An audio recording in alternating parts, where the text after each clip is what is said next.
You're listening to the Patriarchy Show with Ian and Sal. Prepare to be triggered. Unapologetically right. We are live yet for another episode of the Patriarchy Show. This is episode 69 with Ian and myself, Sal. What's happening, Ian? What? I don't know. You don't know. You were just making fun of me right before we started because 6ix9ine. Of course. It was either you or I were going to mention it. I spelt it as the rapper 6ix9ine because we're going to be talking about him later because everyone wants to know what 6ix9ine the rapper is doing. Did he get in trouble for sexually abusing a child under the age of 13? I believe that was him and almost every other rapper, but I think he child molestation show. I think he also ordered a murder of someone, so he's in deep shit right now. He's a quality character. Oh yeah, I mean he knows how to treat people with respect. Sal, I have a question for you. Play it. What, you have a question for me? Yeah, now play the thing.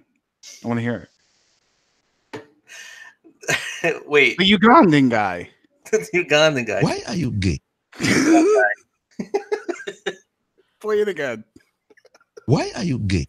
You love that guy. That's the greatest thing in the world. Play them all. Play the other one. All right. You are gay.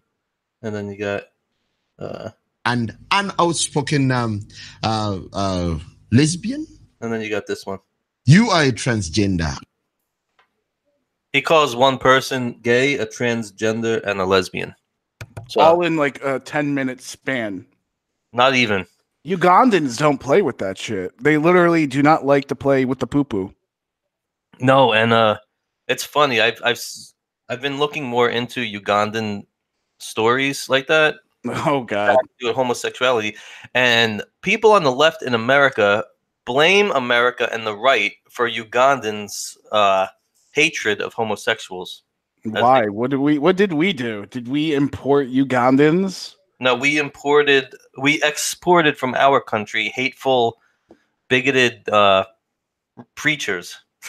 And there was an article actually on Vox, which is very very reputable. And wait, so we imported hateful speakers or exported?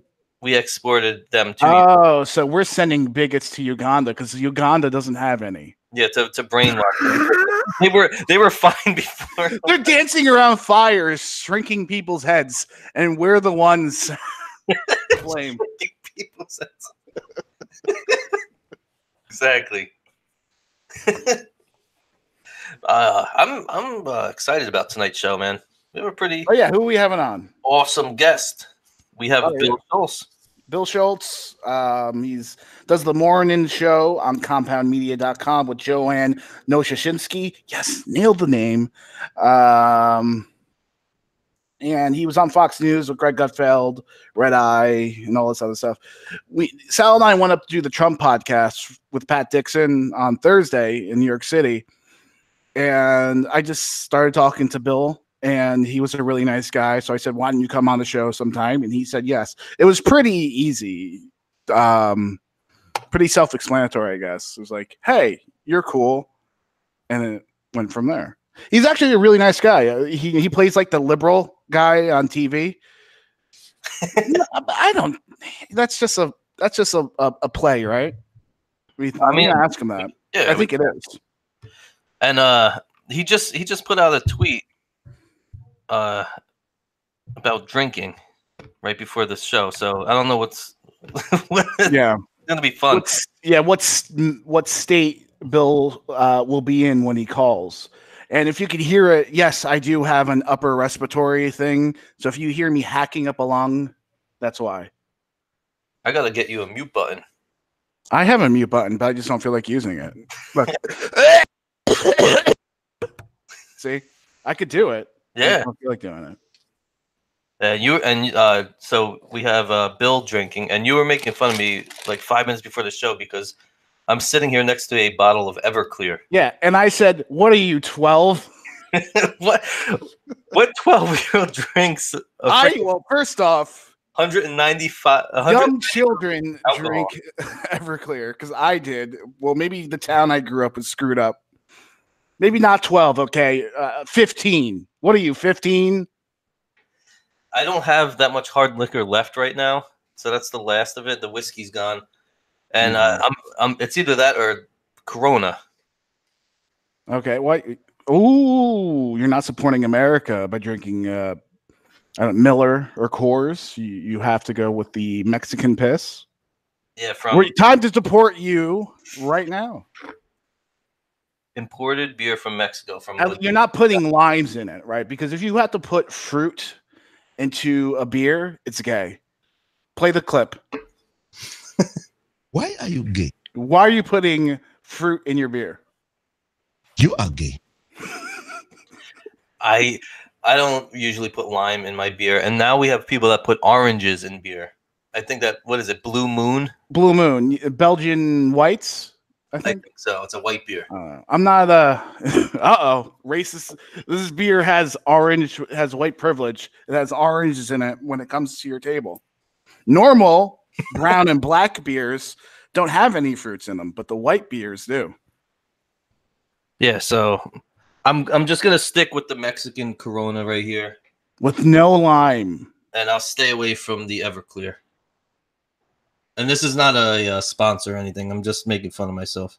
Well, girls are allowed to drink fruit beers, so that's fine. Hey, I'm not drinking a Zima. I'm not drinking a wine cooler. Zima, do they make Zimas? Yeah, they try. You don't still make Zima. What? They actually just brought it back this past summer. I saw people drinking it. And where were you? Where was this douchery hangout that you were at that people were drinking Zima? Zima re-released their once famous, I don't even know what you would call it, in liquor stores. Okay. And a few people tried to recapture, their youth, and they were like, what the fuck am I doing? This is disgusting. Carrying around a Zima. The other hand, they had a lot of those type of hard liquor bottle drinks out at one point in like the late 90s, early 2000s. There were like Sky Vodka, Seagrams. There was tons of them. Yeah, the little blue Absolute bottles. Yeah. They had some fruity shit too. Yeah, there's all like fruity versions of hard liquor. It's like, so the man can get the brown liquor and the woman can have the Jack Daniel's spritzer. I'll just stick to my shitty Corona because that's all I have left over from a party from when I first moved in here in my garage, and I found them when I was cleaning. Well, there you go. Hopefully they're not too old. Nah. I'm drinking Red Bull because if I drink alcohol, my body decides to kill me. So I can't do that. Your autoimmune system turns on you. Yeah, automatically. I have a question. Oh, are we supposed to shout out to Tim Price? I'm looking in show prep. That's what we call show preparation in the biz. I call it the biz because that's what I call business in the biz. Yeah, they do. They do. And I have Tim Price, his podcast is coming back. PricePodcast.com. So check that out. PREUSS podcast. PREUSS. And he actually didn't ask me for this. He's my buddy. He's and we are pals. He lives out in Arizona, and play the clip now that you said you were buddies. You are gay. Go ahead. Yeah, so I just wanted to support my friend. That's it. Play it again. Why are you gay? We ask the hard-hitting questions on the Patriarchy Show. And we were just talking about alcohol and drunks, and I hope we can get into that topic with Bill about somebody who, one of his old colleagues that used to be at Fox, that he teased us. Yes. This guy. I hope we can get him to discuss him because a lot of He people probably signed a non-disclosure, but I wonder if there's a way around it. Because we want to hear Bob Beckel's stories. Who doesn't want to hear a good Bob Beckel story? He was the campaign manager of Mondale in 1984. So, the guy that was handed the biggest political loss in American history. Yes.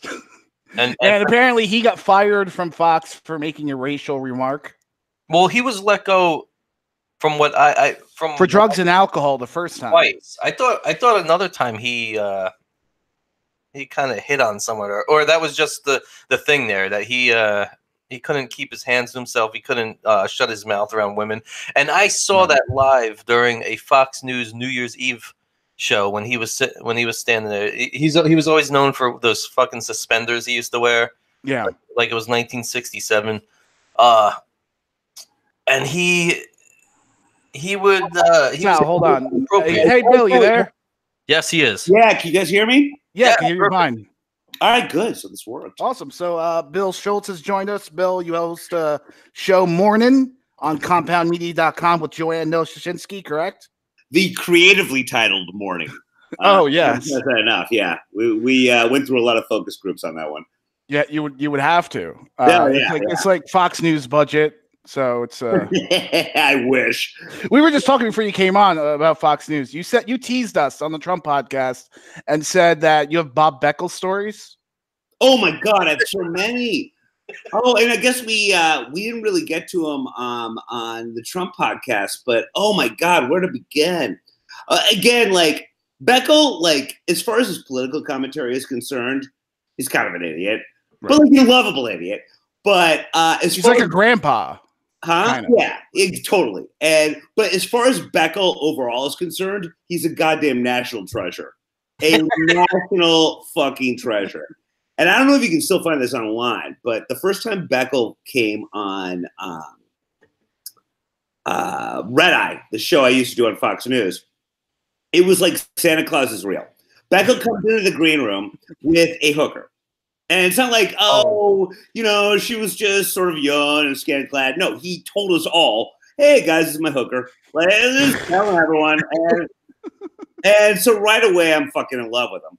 And then he goes on, and apropos of nothing, he says, the last time, right before I got sober, my last time, I don't know what I was thinking, but I had this sort of like, fuck everyone, safety deposit box. And in it was a kilo of cocaine and $30,000. And Greg Gutfeld and I are looking at each other like, what the fuck? And he just keeps going. And he's like, unfortunately, I found the safety deposit box. I think it was in Atlanta. But and so I got the safety deposit box, the money, the kilo of cocaine. And then when I got sober, I couldn't remember where it is. So I thought about hiring a detective to find this $20,000, a kilo of cocaine. And meanwhile, again, Greg and I are looking at each other like, are we allowed to talk about this on air? And so like, long story short, with Beckel, and I got a million more, but Beckel couldn't find the safety deposit box, claims that $20,000 in the kilo of cocaine is in there. And also, I just love the idea of Beckel being like, all right, everyone's out to get me. I'm on the run from the law, but I do need my kilo of cocaine. Forget about the $20,000. Need that kilo of cocaine. So there's a Beckel treasure hidden somewhere in New York City? Yes. Yeah. Well, he says I think he thought it was in Atlanta. Now, I think it's probably when he was working at CNN. That's why he did it in Atlanta. Mm-hmm. But it is somewhere. Absolutely somewhere. And the next day, we get a call. And we run the show. Well, we don't care. And we run the show. The next day, we get a call from both Beckel and his lawyer. And they're like, hey, guys, obviously it's Bob's fault, but could you go on air that night and say, obviously Bob was joking? That's all they wanted from us. And Beckel's like a sheepish, like 12-year-old. He's on the phone with his lawyer being like, yeah, guys, it would really help me out if you would do this. And I'm like, oh, okay. It's like at the opening of the show, like Greg's like, hey, Bill, remember when Beckel said this story? And we repeated. So there's a big and he's like, wasn't it funny how Bob joked about that? I'm like, yeah, Greg, sure was. Totally a joke. And like we literally both wink at the camera. And that's all we had to do. But that's great. You didn't tell the truth on air. Imagine it coming out to all the viewers, because there's this veneer right on cable news, and I think you were talking about it the other day, saying how the sausage is made or whatever. Oh yeah, and there's this veneer, and to come out on air and saying that one of the co-hosts is on coke and brought a hooker into the studio. Yeah. Would have probably broken down that veneer a little bit, a little bit. Yeah. But Bob always got away with a lot of that stuff. I mean, he would slip when he was on the 5, and the only time it was ever good on that show was when Becca was on. Becca would slip all the time. He'd either say something vaguely racist, or he would reference a hooker he was dating. Like it was like always that. It was live. I don't know how he. Yeah, I was right before you got on. I was talking about. I remember him on a New Year's Eve episode on Fox News, and he was really touchy-feely with the women. Of course, and it was cringy.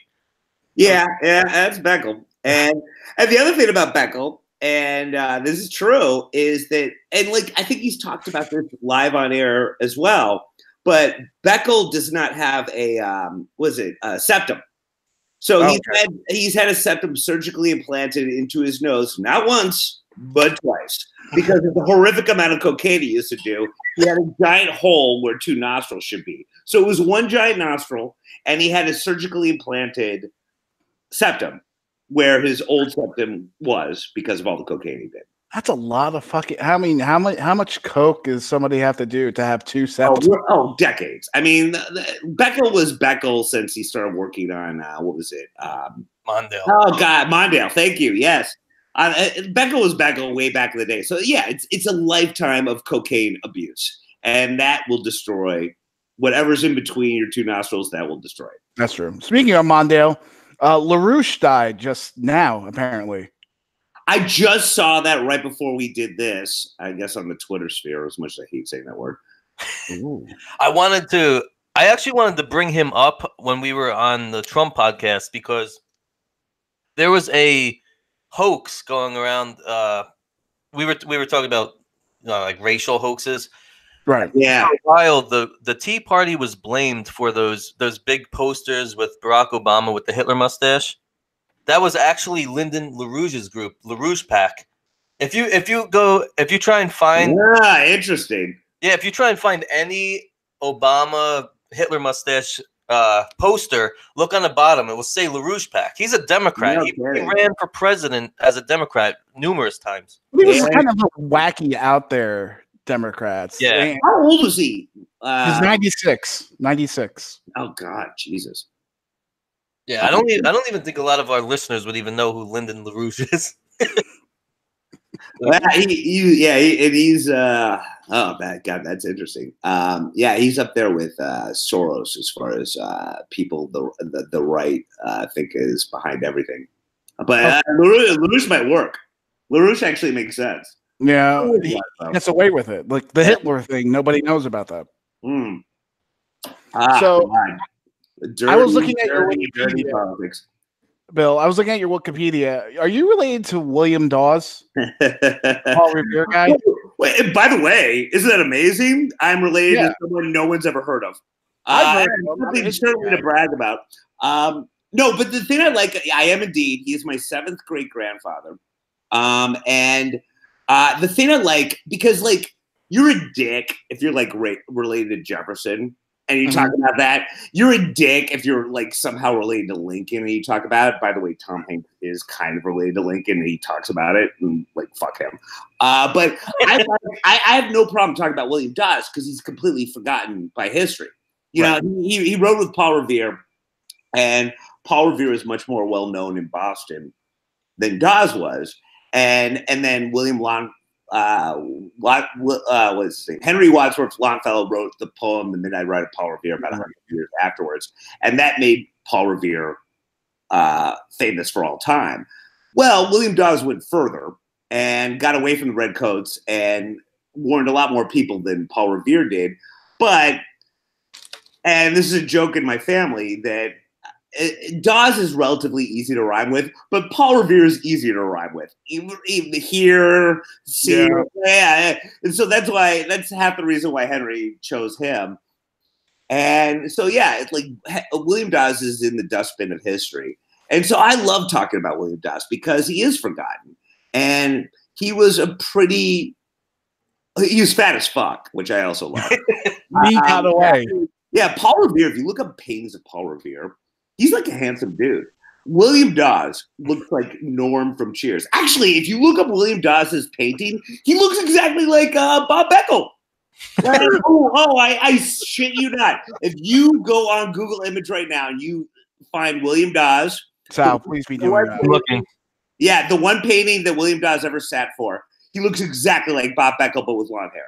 That's it. Yeah. Oh shit. Yeah, dude, I'm not lying.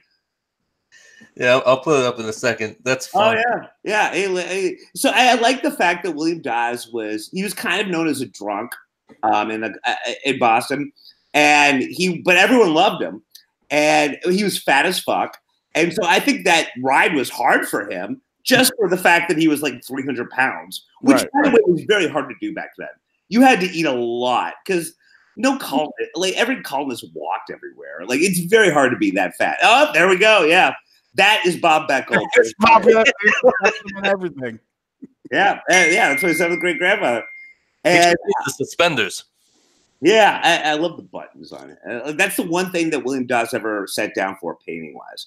And they do this thing in Boston on Patriots Day, which is the same day as they do the Boston Marathon. Mm-hmm. And one guy, it's this division of the Navy, and they're called the Lancers. And one guy dresses up like Paul Revere and does the ride. And one guy dresses up like William Dawes and does the ride. And I have been pitching the Lancers for quite literally 20 years. I'm old. To play my fucking grandfather. And they will not let me do it. And I can kind of ride a horse, not well. Right. But they will not let me do it. And finally, like the last couple of years, the Daily Beast said, yeah, if you can actually get the ride, we will let you write this article. And what the Lancers told me was like, we'll let you do a mile. And that wasn't good enough for me. And so like, to this day, I besmirch the Lancers for not letting his own seventh grade grandson do a direct descendant, not even uncle. Oh yeah, no, seventh grade grandfather. My full name is William Dawes Schultz. Oh wow. His fifth great granddaughter is Mary Dawes, my grandmother. And my full name is William Dawes Schultz, and I was born on the anniversary of the 200th anniversary of the ride, 1975. Oh shit! Yeah, it was a great family name, and I love it. And I love William Dawes again because he is completely forgotten by history. So I'll talk about him till the day is long. Yeah, he's not like you said, he's not a household name. That's why I wanted to bring it up because I figured it'd be interesting. It's Lincoln's birthday. Get some history on the show. Yeah, man, and his what is it? His great grandson was Charles Gates Dawes, who was vice president of the Coolidge, and that's my great uncle, I guess. But and then there was he had another great grandson that was actually his grandson was one of the great generals in we'll never know. He just and let me text him. And just like the story of William Dawes, this interview is over. Oh man. Yeah, so there he is. You guys hear me? Yeah, you dropped out for a second. Yeah. And you said great general, and then Rufus Dawes. Yeah, he was the Wisconsin Brigade, and he was a legendary general, particularly in Gettysburg. And so Dawes had a lot of great lineage, and then unfortunately, I'm at the end of it. And yeah, so nobody in the Dawes family is happy about me. But there was. Are you the end of the Dawes family, or are there other Dawes to carry? You know what? I don't know them very well, and I went, and this is humiliating. I went to a Dawes family reunion last year in Boston, and part of the deal, because I'm fucking broke, was that they would give me the free hotel room, and everything would be taken care of if I portrayed William Dawes. Okay. Yes. Oh yeah. Oh God. It was humiliating. And and the one thing that I had to do is I had to bring a colonial costume. Like that was my one thing. Like I had to actually have the costume. And I thought the only way to save this, because it, again, humiliating, was I was going to do William Dawes as a masshole. So like I went there and like I had my stupid costume on, but again, you know, boys, it was free. So why not? I'll humiliate myself. And so I went in front of all the Dawes people as William Dawes, but I went there. It's like, hey, motherfuckers, you don't even know, kids, you don't even know how much you owe me for A, B, and C. By the way, Tom Brady forever. Like somehow William Dawes knew about Tom Brady. He knew about Tom Brady and the Boston Red Sox. Yeah. Bro. And then I would correct myself, being like, "Nah, Grant, I was died 200 years ago before Nomar was even born, or the Red Sox, but fucking Bo Sox kid." And you know, I'd pretend to sniff glue and you know do all the stupid Boston things that Boston people do. But yeah, that was the only way I thought I could save it, and I thought that was gonna be kind of funny. I gotta tell you, it landed like a lead brick.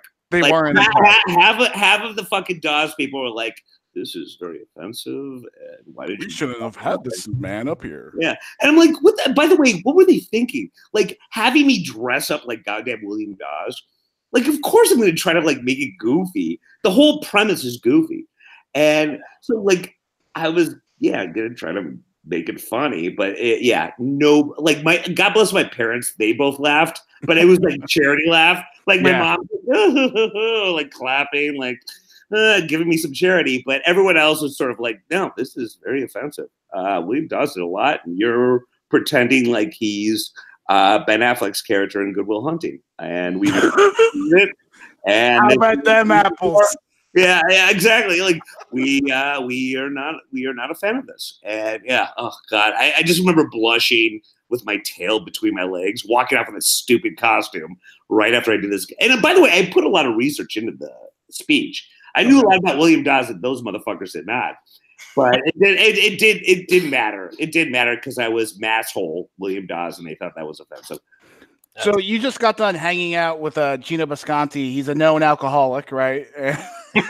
I prefer to call him an alleged alcoholic. And alleged. That's a complete lie. No, he's a total alcoholic. Yeah. No. Yeah. He's a problem to himself and anyone near him.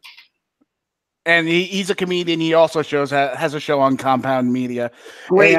Like In Hot Water is one of the funniest things I've ever seen in my life. And it's a hard thing for Joanne and I to compete with because it's that good. Well, two different shows. And Joanne and I have to make sure that they're different because we cannot compete with how good Aaron and Gino are. They really are. And I hate them for it. I wish they sucked. But no, it's a great show, and yes, unfortunately, I was drinking with Gino. Yeah, so that's probably going to take a couple decades to recover from. From what I hear, years out of my life. You poor liver. Sal, what the hell? I'm trying to look at the show prep. That's what we call show preparation in the biz, and that's what we call the. I have no time for preparation. I like to be as quick as possible and just say prep. Yeah, show prep. Yeah. Okay. Well, time for those kind of syllables. What's going on? I don't know. I'm trying to. Okay. Bill? Do you know the Krassenstein brothers on Twitter? I don't know. They're always criticizing President Trump. Like every tweet, they're like the first guy under it. They're one of those people. Krassenstein brothers. Yeah. What's their background? I don't know. We don't. What the hell is their background? They're just two guys that popped up out of nowhere after Trump became president, and they are always the first two people you would see. They're twin brothers, and they're the first two people you see right on Trump's tweets.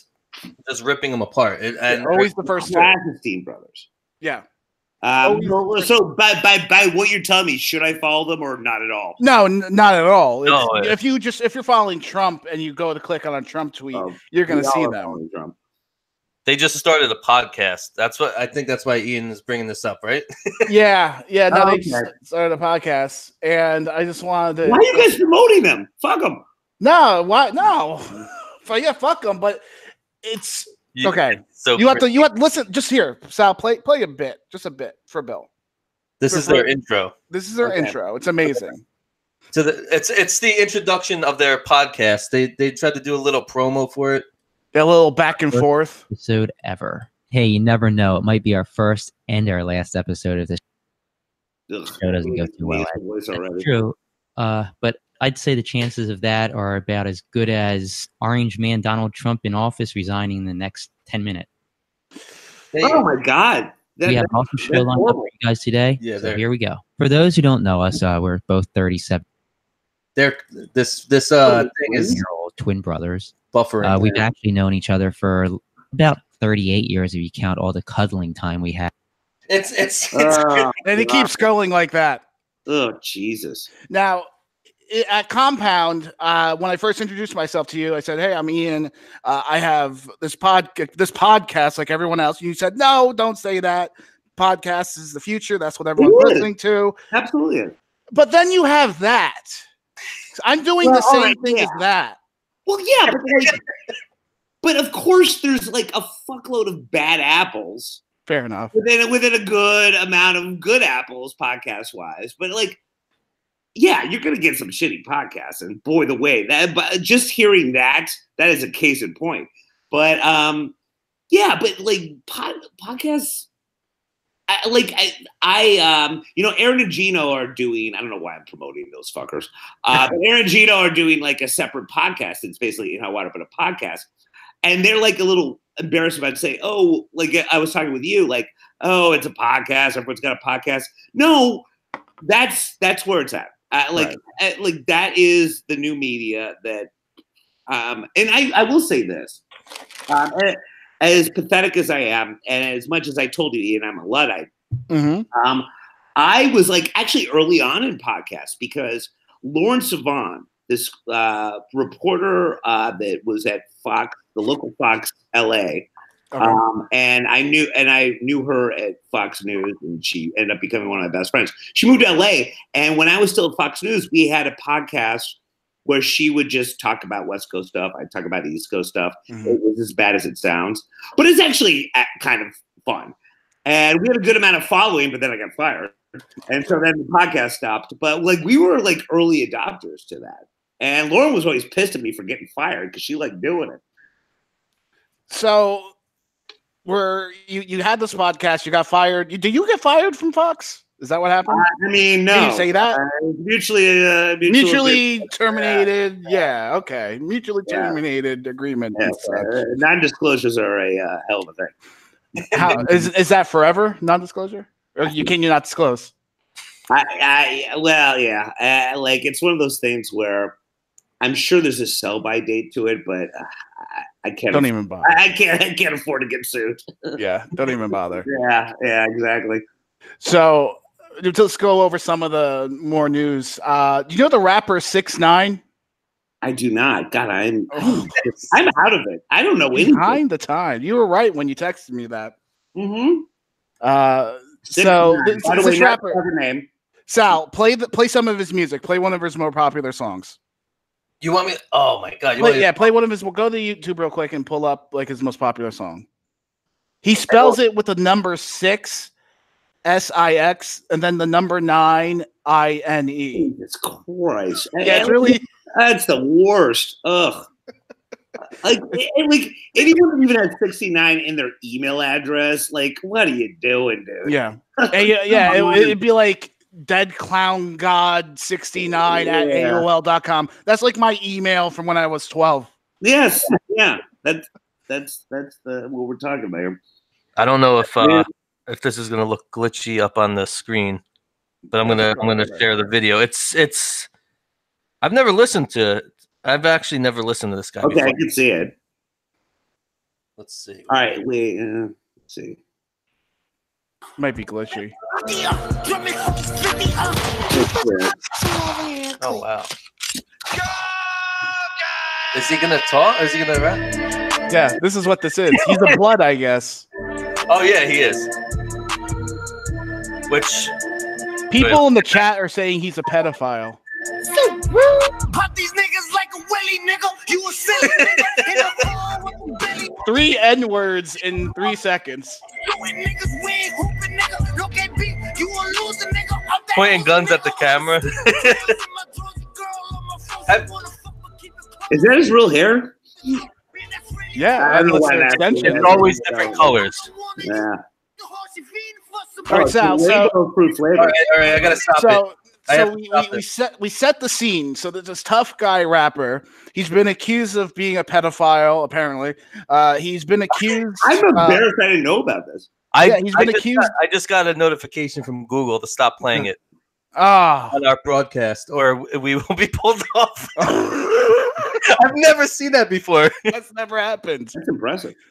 Google's on it. All right, so at least we're still live. It says live in the corner. So now pull up he did a commercial where he learned how to respect women from an adult entertainment store in New York. Play the commercial. Women. It's the greatest thing ever. Store somewhere in New York. And he's been accused of abusing women. So Sal, play it real quick. All right. Welcome to Romantic People. How can I help you guys? Yeah, we're ready to spice things up.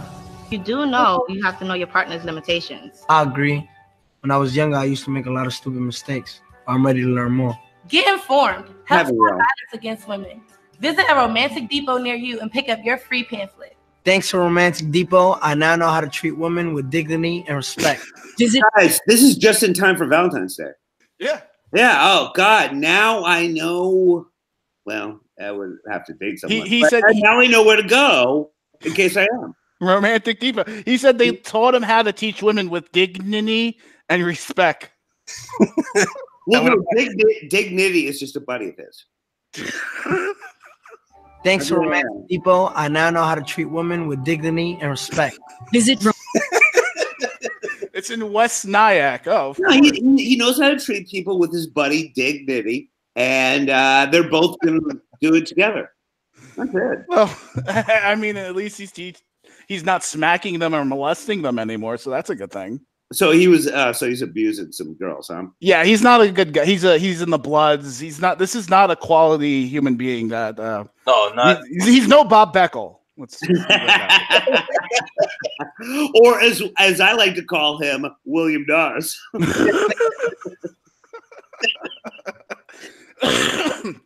So, Sal, more Democratic candidates are getting in the field. Bill. There's what do you think? There's so many right now. It's like it's got to be. It's at least. We're approaching 20 already. Yeah, and Trump's still got 2 more years. Yeah, and for the Republicans, there were only 17. It's only, which was a lot then. They had to do 2 separate debate shows. Maybe you had the lower tier debates and the upper tier debates.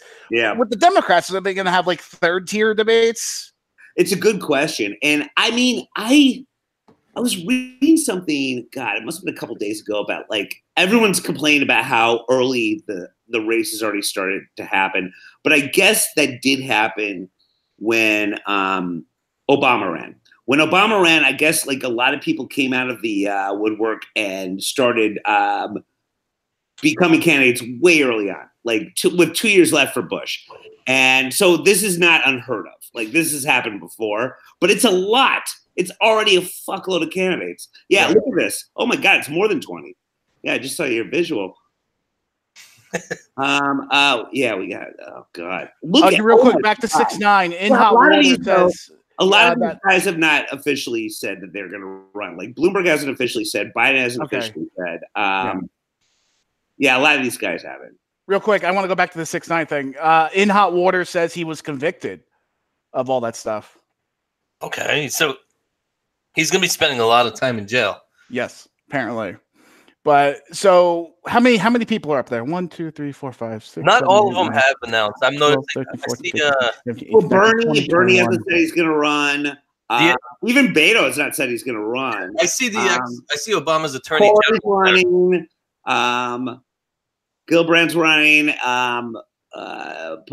Yeah, like a lot. Some of these are running, but a lot of them have not. You know, they're probably going to, but they have not actually stepped up to the ring yet. They're exploring the exploratory committee aspect of the running. This is Fox.com. So and you know, like it's so fucking sad, but it's true. So much of it has to do with political donors, and for the person that's already got the most money, even though he hasn't actually thrown his hat in the ring, is Beto. Beto's got like all of these like $1, a little bit like Bernie Sanders, 4 years ago. Like he's got so many of these $1, $5 campaigners, but he's got so much already money in the bank, and that means a lot. And so I think, of course, he probably will run. But the fact that he's already got so many donors, that's a big deal. Yeah, when you have lobbyists visiting you and these PACs coming up to you, offering you thousands upon thousands of dollars, I think the personal limit is $5,200. I'm not sure. It's either 48 or 5,200. But then PACs, they can do whatever the fuck they want. Yeah. When you have these guys going up to you and going, "Hey, listen, we're gonna give you, 10 grand here, and then when you hit this mark in the polls, we'll give you another whatever grand." Beto is one of those type of guys that has all these PACs and all these alliances and individuals lined up behind him. Bloomberg is Bloomberg. He has his own. Yeah, Bloomberg's a billionaire. Like, you don't need it. And that's why, like, rest in peace, John McCain. Like, John McCain's big thing was, and he was a consummate politician and he loved the fucking spotlight.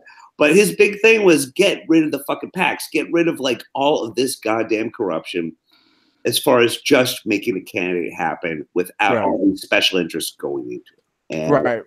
And of course that's never going to happen. And that's like thinking that, I don't know. Yeah, it's looking at the world through rose-colored glasses, but at least he tried.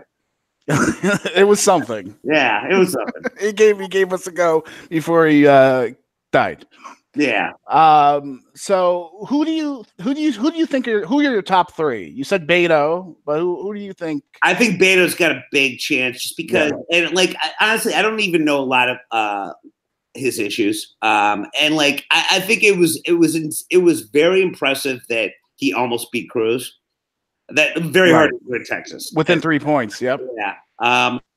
I think Elizabeth Warren is good in the sense that she does go back and forth with Trump. And unfortunately, in this America that we live in now, if you just bitch to someone on Twitter and they bitch back, like you've got like people rooting for you, Right. But like fucking Warren's like, unfortunately, again, because we're all idiots, like and the whole Pocahontas thing is like that's not going away. And that's still going to be used against her. I don't know. I think the things that I've read, because I am dumb, so I just read smart people. That's what I do. I like what I've read is, and like I don't trust polls at all anymore. But people that are smarter than me that have done polls, if Biden runs, poll wise, right, he'd clean it up. Wait, can you hear me? Yeah, he could clean up the Democrat field, right? Yeah, and I don't know if that's necessarily the best move for the Democrat Party because God bless Biden and his stupid little hair plugs, but he's an old white dude, and I don't necessarily know if that's the greatest move, but right now, if Biden ran, Biden would be number one poll wise, and I see why. Biden's got some problematic stuff in his background, but he is kind of a plagiarist. He stole a lot of speeches, and I can see Team Trump using that against him. But I don't know. Yeah, it's not a big deal.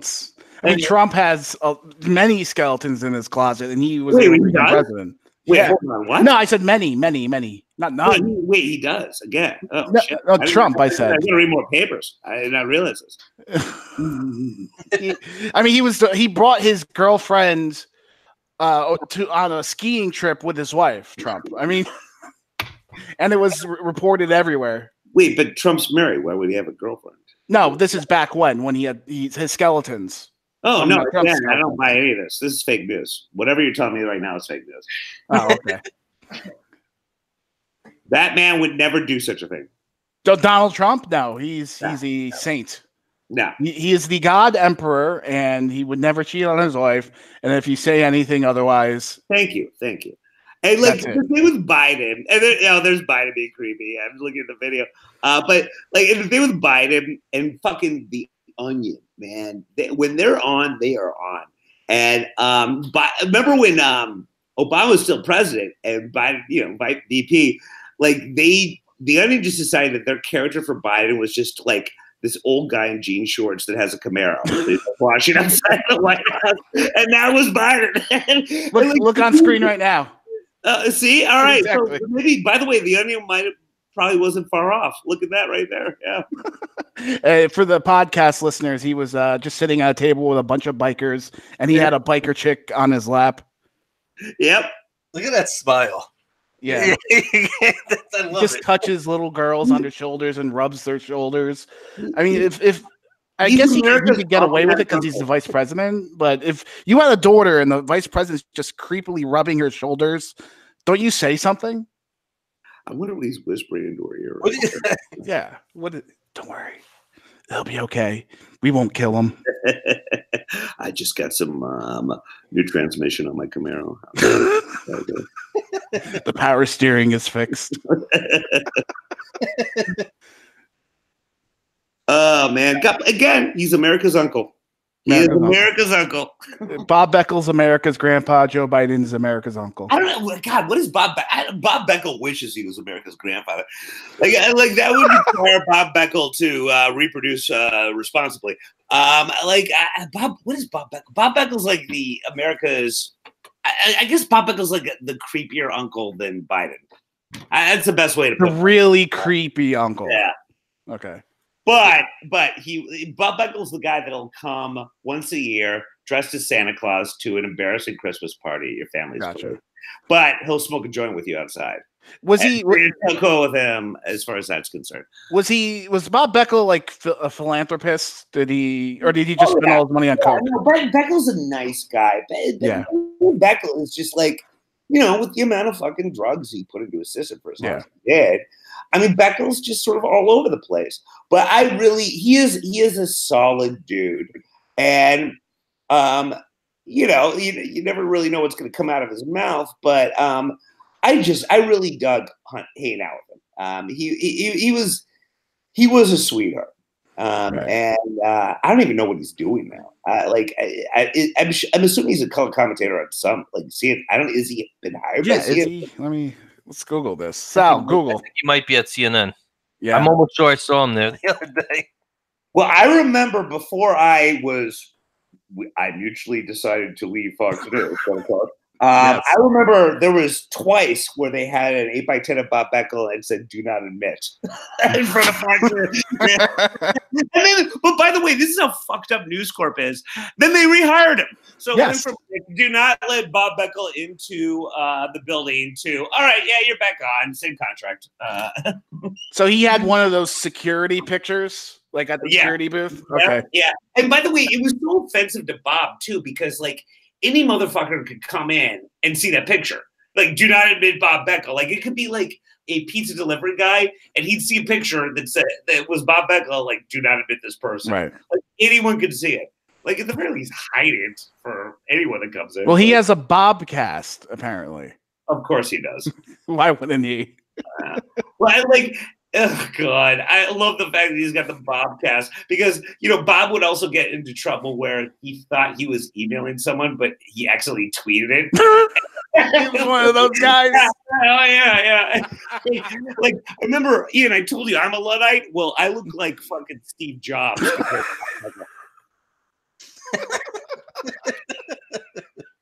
Holy shit, that's hilarious. Bob Beckel. Bob's the kind of guy that'll put all his entire email in the subject header. I love those guys. It says about Bob, nearly half a century in politics. Holy shit. Bob Beckel he's done that. He's been all over the place. Yeah, field camera, blah, blah, blah, blah, blah. He is and has the belly of the beast. That's a good, I like that. Well said. Well said. Do you think Beckel wrote that? No, I wouldn't. No, absolutely not. Look, I love how you know for a fact he didn't write that little. Oh, believe me, I know for a fact he did. I love him, but again, drug-riddled brains are a hell of a thing. So let me see. What else are we covering? Let me look at this shit. Hold on. I don't like the language, by the way. Oh, I apologize. It's not like the language I said on the last time we were together. I'm just reading the story, not thinking anything would come up, and something comes up. N-word. And I commit a hate crime live. Now, does that get counted as a hate crime? What? Me saying the N-word on the Trump podcast? Well, if you say N-word, no. If you actually formulate it out, I definitely also. No, I did say the word, but I was reading a news article. Oh, yeah. And if you accidentally say it, and it's on the article. Well, but by the way, like, that's the other thing, too. Like, that word is used a good amount sometimes on Compound, and I'm very proud of the fact that Joe and I have an N-word free show, and I hate the fact that I'm actually bragging about that. But sort of, but someone has to break ground and do it. Like somebody has to do it. Yeah. Thank you. Yeah, I mean, that's what Comey calls it. It's the free speech network. Yeah. My whole thing is like, I am absolutely, of course, you should be, and we have a lot of comedians on the show, and Joe and I are the only hosts on the network that are not comedians. I mean, I'm a failed journalist, and she's kind of an okay actress. I'm kidding, she's a wonderful actress, but the whole thing with Compound Media is obviously it's the free speech network, and that you can say whatever you want to say, and I love that, and I stand behind it. And any comedian can say whatever they want to say, no matter how awful it is, no matter what the slur. I've always sided on the fact that absolutely you can say it, doesn't mean you have to. And I'll give you a great example. So Sherrod Small's a buddy of mine, and I would go on Race Wars with him. And it's very funny. He and Kurt Metzger host this podcast, Race Wars. And the funny thing that Sherrod does at the beginning of Race Wars is they cue up the soundbite of He-Man of "I have the power," and Sherrod pretends to use his big black dick to put it on both sides of my shoulders, and he gives me permission to use the N-word. Oh, you have the card. Yeah, exactly. He's like, Bill, you're allowed to say it on this podcast. And what I would always, and Sherrod always thought I was a pussy because I never would. Right. But what I would always say to Sherrod is, it's like giving me permission to say my mom's a whore. I don't want to say, I have no desire to say my mom's a whore. Okay. So don't give me permission to say that word that I have no desire to say. Okay. And that's the best way I can describe it. I like that. And there's plenty of people on our network that do, and I don't believe them to be racist.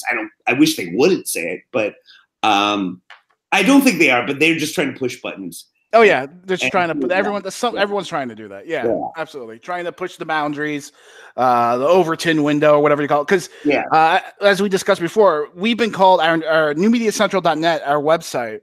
And Sal and I have been called alt-right podcast, alt-right news website. So you're on the alt-right podcast, apparently, Bill. So watch out. I'm going to get in trouble. I don't even know what watching means anymore. But no, I'm happy to be on it.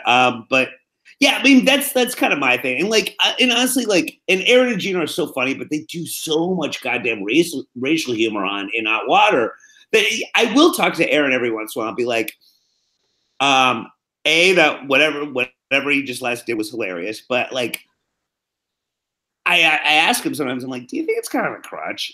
You don't need to do this all the fucking time. And he's like, well, and Aaron just always goes back to me about how fuck the people that hate that we're doing this, blah blah, and fucking fair point, but it's a lot. It's just they'll do a story that has absolutely nothing to do with race, and they'll make it racist. Well, somebody has to do it. Again, you're the N-word free zone. They're the N-word overuse zone. So it kind of balances out, doesn't it? Yeah. There you go. I just,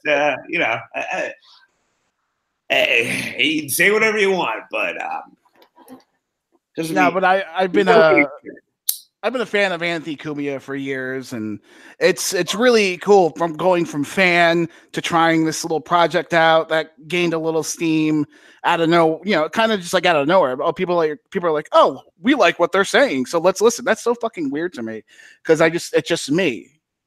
But that's great. You guys got something going in people. Yeah, and that's fantastic. I'm jealous. Yeah, exactly. And Anthony Cumia was always one of the people I looked up to. And then now here I am in the studio, sitting in a seat, and it's kind of cool. It's like, and I owe Cumia everything. And I think I might have told you this when we were on Trump show. Like, Cumia and I became friends when he was on Red Eye, and we would have something we would call the Greg sessions. Afterwards at this bar called Lanan's, RIP, it doesn't exist anymore. And Cumia immediately saw that I might be having some similar issues that he was having with Opie. Gotcha. And as you know, Opie's real name is Greg. And so like after a couple beers, Cumia would be like, all right, let's have at it. Like you tell me your problems with Gutfeld, and I'll tell you my problems with Opie. And like, that's how we bonded. And then afterwards, every Red Eye, we would go get drunk and bitch about our respective Gregs. Greg sessions. Friends, and then he got me for this. But yeah, we like my relationship with Cumia started with the Greg sessions. That's great. Booze and talking about each other's significant other. Yeah, about your coworkers. That's it, man. That is it. I mean, let me see. Where's the article? Okay. Sal and I were going to talk about this when you're off the show, but I mean, we might as well since we're rolling.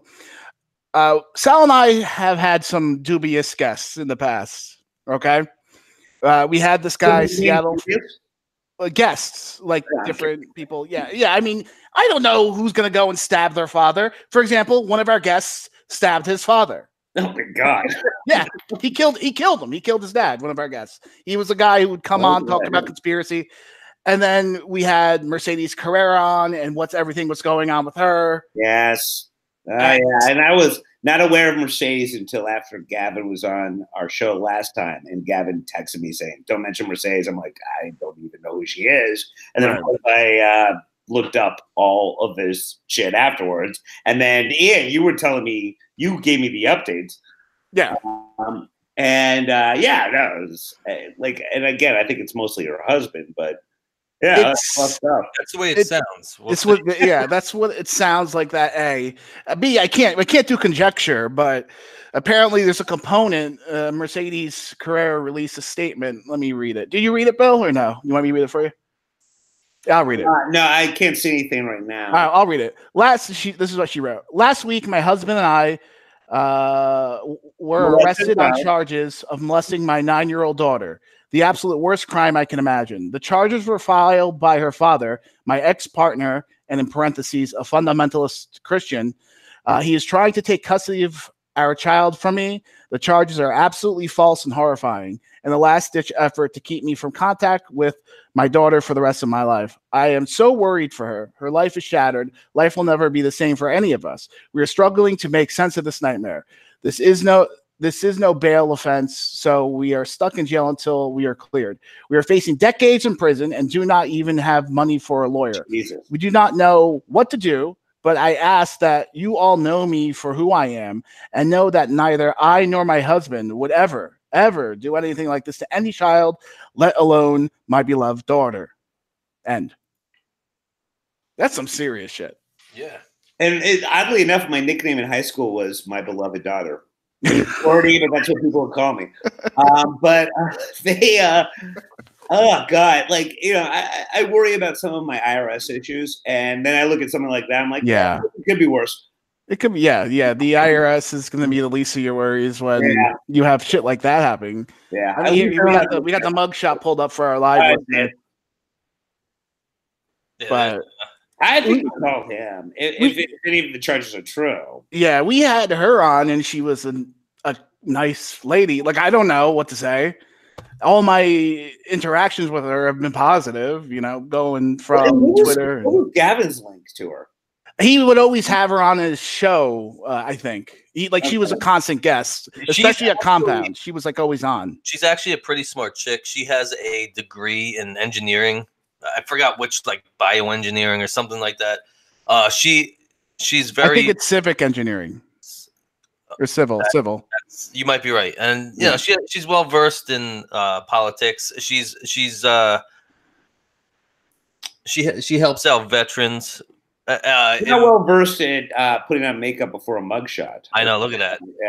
Yeah, and she's well known. If you've ever heard of, I don't even know if Ian, if you can explain Gamergate. I can't explain it in one podcast, let alone 2 sentences. Yeah, she was well known in Gamergate. It was a thing about. It's basically here. I can explain. SJW is trying to take over video games, and she was against that, and she. Was amongst that community, and that's how she got to be known among the right. It was through this anti-SJW movement called Gamergate. Gotcha.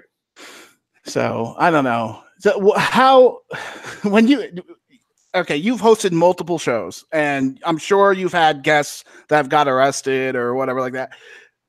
You don't have to distance yourself, do you? What was that? We had Roger Stone on. Well, Roger Stone. I had to bet on that one. Yeah. We're talking murder, pedophilia. Like, do you have to distance yourself from the guests? Or I'm proud to say we have yet to have a pedophilia person on our show. I can stand to that. So I mean, let me say alleged and accused. Yeah. We had someone that stabbed their father, and we had with a knife, and somebody that possibly stabbed their daughter with their fingers. Is what happened. Wait, was the mom Edward Scissorhands? How do you stab someone with your fingers? Well, Bill, there are one of the multiple charges ways. is digital penetration. Oh God. Yeah, there it is. There it is. Jesus. I love the world. Yeah, well, like I said, you said you had Roger Stone on, but he didn't commit like a crazy, like murdering your dad. Have you ever had a guest on that where you had to go, no, I have to distance myself? Yes. God, there's been a couple times. Oh gosh, what was his name? See, this is the residual effect of hanging out with Gino earlier. I'm trying to blank on names, but yeah, we've had a couple on Morning, and we've had definitely a lot on Red Eye. Gotcha. Pat Dixon. No, Pat Dixon. I love. I want to say his name is Pat Dollard. Dollard. I could be wrong on that. Sounds familiar. A long time ago, and Greg was really into him, and we'd hang out with him afterwards. And I remember thinking, and I didn't really know much about meth, but I remember thinking in the back of my head, I'm like, oh, you were on meth. And then the more we found out about him, the more like, oh, we should not have had this guy on the show. Like there's other weird stuff in his past. Wait, was he a documentary filmmaker? Yes, among other things. Yeah. Got him. And he was like the first. Well, God, we've had so many. Well, I now remember. I probably shouldn't mention because he's dead now. But like, yeah, we had a guy that was on, and we met his. He was a leader of a rock band, and we met his girlfriend, and he was well into his late 50s. Oh boy! And she could not have been more than 22. And he would come on our show a lot. Mm. And then at one point we're drinking with him and her. And he's like, oh, yeah, we started dating about 10 years ago. Well, I'm bad at math, but the math on that is not too good. And like, I remember looking at a lot of people I was working with at Reddit when he said that. And I'm like, holy shit, man. He started dating her when she was like, what, 14, 12? Yeah, 12. And so, yeah, there've been stuff like that. Yeah. You're the lead singer of a rock band, apparently big enough to get on your shows and whatever. And he has to date a 13-year-old or a 12-year-old like that. what does this? I'm What is that? I'm not explaining it. I'm just telling you what happened. Yeah.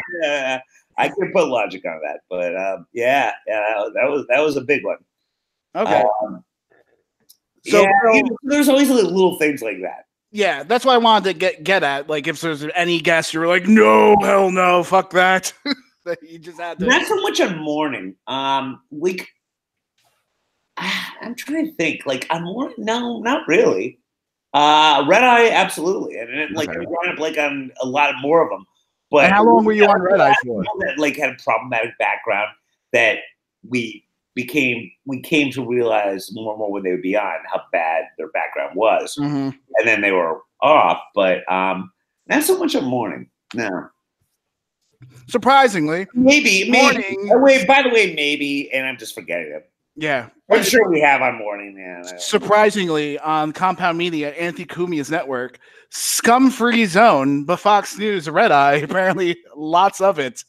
By the way, the original name of our show is Scum-Free Zone. Yeah, Fox News. Yeah, I was talking about apparently that. It had been taken, but yeah.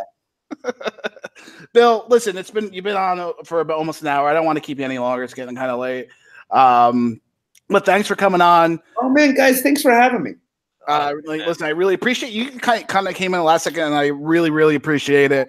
I was telling Sal before, you were like really easy to talk to, and I was like, oh, this guy's awesome. As soon as like I shook your hand, so seriously, thanks for coming on. Oh, thank you so much for having me. It was a total pleasure. Yeah. And by the way, I'm sorry for going on way too long about William Dawes, but you brought it up. I brought it up. You brought it up. I brought it up. All right. So Mornin on Compound Media, at Bill Schultz on Twitter. Anything else you want to plug before you go? Yeah, just William Dawes. William Dawes. And guys, he went further than Paul Revere ever did. That's the only other thing I'll plug. But I'm sorry about that. I get a little dorky with it. No, that's fine. All right, Bill. All right. Me and Sal, we continue on the show, so you can just hang up and then have a good day. And I'll talk to you later. Thanks so much for having me, guys. All right, man. Thank you, Bill. All right. While he was just saying that, I remember we went to not Dawes, but we had a Daw in our school. Two brothers. I don't even know if I want to say their first names. I think it was like Ken and Kevin. Okay. Oh yeah. I know what you're talking about. That doofy kids that lived in our town. Yeah. Maybe related. Maybe he was related to the late Fat William Dawes. Maybe the Dawes family said, "Get that S off your name. We don't need any more embarrassment with you." Yeah, we got Bill Schultz on Fox News. That's all we need. Yeah.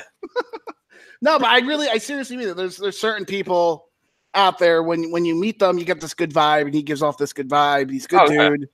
Hopefully he doesn't stab anybody. So it's I will have a father stabber on all day, every day over a child molester. So that 6ix9ine song, when we were playing it for Bill earlier, was it because of the N-word? I don't know. I mean, I want to try it again. No. Let's do something. Let's try playing a song that isn't controversial and see what happens. Hold on. I'm gonna send a link in the chat. Okay. Hold on. And we're gonna play the song, and then we're gonna see. Sorry, podcast listeners. No, you need to tune in live at 10 p.m. Eastern Standard Time. I mean, I have some of yours.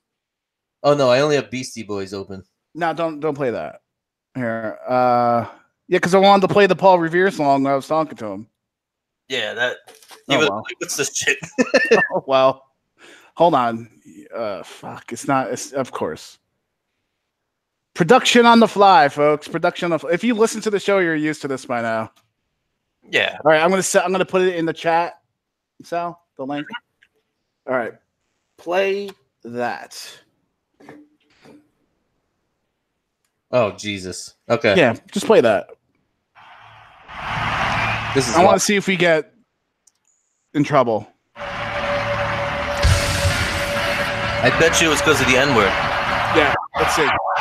This is Rammstein. I just want to play Rammstein. Some fucking weird looking dudes. I'm gonna put this up on the screen. Great live shows.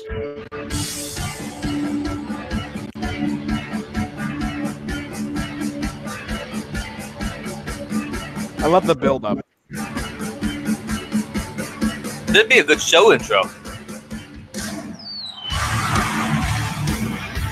This isn't gonna get us any warnings. Well, I want to see if it was the copyright or the N-word that was getting us banned. No, it was. It had something to do with the content. Hold on, let's see. So, are you getting any notices that Not at all. stop? Not at all. No, it was because of the N-word. You can't say the N-word anymore, guys. I've said it a few episodes ago when I was quoting stuff. I've never been unafraid to not say it. You know, if it's in a story or if I'm reading something, I'm gonna say it. Yeah. But I like Bill's little analogy, like calling your mom a whore. You know, why bother saying it? But if your mom's a whore, you have to say it, right? Yeah. Call a whore for what a whore is. When I first started podcasting, I'm going back 12 years, 2007, with my friend Mike. You know who Mike is. Yep. I used to get into it with him all the time because he thought it was funny to say the N-word over and over and over. Right, it is funny, cringy and edgy, and you know, he's brown himself, and so he thought it was funny. I guess he thought he had license to say it, and it never did anything for the show. It never. It probably does do more harm than help.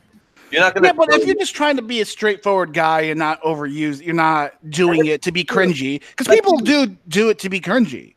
Like you were reading an article, and it just happened to be in an article on a mainstream news site. Yep. And you know, that's it. I mean, and when we're quoting people, we'll use it on the show. I've used it. Yes. I don't care. And when I told the story of my son on one of our very early episodes about my son when he was in first grade being accused of saying nigger by a student, then the student told the teacher, and then the teacher asked my son. He's like, "No," and we're talking about a 5-year-old, and we don't use that word in that. We don't use that language. We don't curse in my house. My kids are literal altar boys. And so the teacher had to explain to my son why it's bad to use the N-word, even though he didn't say it. He had to do a phone call. There were conferences. He's like, I don't know what they're talking about. I have no idea. Like, now but then at the age of 5, that innocence was shattered because of a freaking stupid teacher. Government schools, everybody. I swear. What? Yeah, the teacher had to make a bigger deal of it. Yeah, the teacher. If the teacher didn't have to make a big deal of it and just called me and say, "Hey, this happened or this might have happened," fine. But to take the kid aside and accuse him, a 5-year-old, and you think a 5-year-old's gonna say what, malice? Stop. You want to hear something fucked up I did in elementary school that involves rape? Yes, please. All right, so there was this dude that used to fucking annoy me, like purposely. He would annoy the whole school, the whole class. This dude named Mike. I should say that. Who cares if I say his last name, Elliot? Okay. That's like Elliot. So he was just a class clown. He was a dick that would just pick on me all the time and be a douche and this and that. So it had to have been like 5th, 6th grade. It was Black History Month. We were watching these Martin Luther King episodes like it's a sitcom. Yeah. We watch these this episode, guess what happens when a bullet flies through his head? I mean, it's like documentaries. An episode like it's fucking the Jeffersons or something. But shut up, you big dummy. Yeah, so we're watching this documentary about Selma and the march and all that, March on Washington, all these different locations that Martin Luther King was at. And this kid, he was a dick, but he wasn't fucking racist at all. And I wanted him off my back. I wanted him to leave me alone. So I went up to the teacher and I said, "You want to hear something? You want to know what this kid just told me?" Uh-oh. He said that these black people on this documentary, the ones getting sprayed with the hoses, needed a shower and they deserve it. Wait, and you made that up? You were a little racist back then? In elementary school, I made that up just to get this kid in trouble. If there was a Muppet Babies version of us, would it be called Little Racists? Maybe. So they dragged this kid out of class. He wasn't even in school for the rest of the week. And I'll never forget it to this day. I feel so fucking bad. I probably put him on the path to just a shitty life, because I know in middle suicide. In middle school and high school after that, he wasn't the best kid. And I think I might have helped. I think I might have pushed him into that. You know, like what was that movie, Higher Learning? Yes. With that white dude, he was fairly docile and nice, and then he started hanging out. You know, like one black kid pissed him off, and all of a sudden he's like a fucking skinhead. I think I pushed him into that territory. He turned into the first half of American History X. He turned into Remy, or the guy from American History X. I haven't seen that movie in a long time. I think I want to watch it. All right, here's a question: can they make a movie like American History X now? What do you think? Maybe if it was reverse. Like, what do you mean? Like if there was like some kind of revenge like factor to it, where they kill him, something along those lines. He doesn't just learn his lesson; they kill him on top of it. Yeah, I don't know. That's a good question. Anyone in the chat, what do you think? You think they could make American History X now? Let us know. So, go ahead. I was gonna say, just following up on my story about elementary school, using race to get another kid in trouble, is that racism?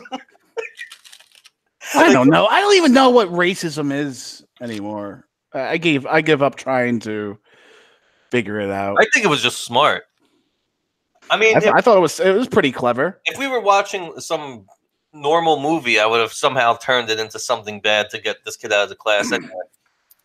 That's true. If it was like E.T., he would have said, all aliens deserve to be executed. They all deserve to be put in gas chambers. All aliens. Yeah. So speaking of aliens and gas chambers, VPN Unlimited. It's in the description of this. It's in the description of this video. And it's also on newmediacentral.net's homepage. VPN Unlimited is one of, I don't want to say sponsors, but we support them and they support us. Let's just say that. So if you don't have a VPN, you should try out VPN Unlimited. VPN Unlimited creates an encrypted tunnel and all user activity travels through it. This means that all the data they send or receive is hidden from hackers, sniffers, and spies because it is inside that tunnel. A tunnel is established between your device and one of 1,200 plus reliable servers of VPN Unlimited, located in 70 plus regions around the globe. So it's worldwide. You can pretend to be a Russian spy from Russia, I think, with VPN Unlimited. I don't think I've ever been in Russia on my VPN service. You should try it. Not only your connection will be protected, your geographic location and IP will be hidden too. This will let you surf the web without any restrictions or limits, whether inside your country or on a business trip or on a vacation. You'll have access to your favorite web resources, even in the regions with strict internet censorship, such as the UK. VPN Unlimited is a cross-platform service available for iOS, Android, Mac, Windows, Linux, Mozilla Firefox, and Google Chrome. Again, VPN Unlimited in the description and on the homepage of newmediacentral.net. Sorry, we have to pay the bill. What if you have a Windows phone? Well, then I think you should just hit yourself in the face with it. You don't need a VPN. They actually, I don't know if they still support it, but we used to have to read that.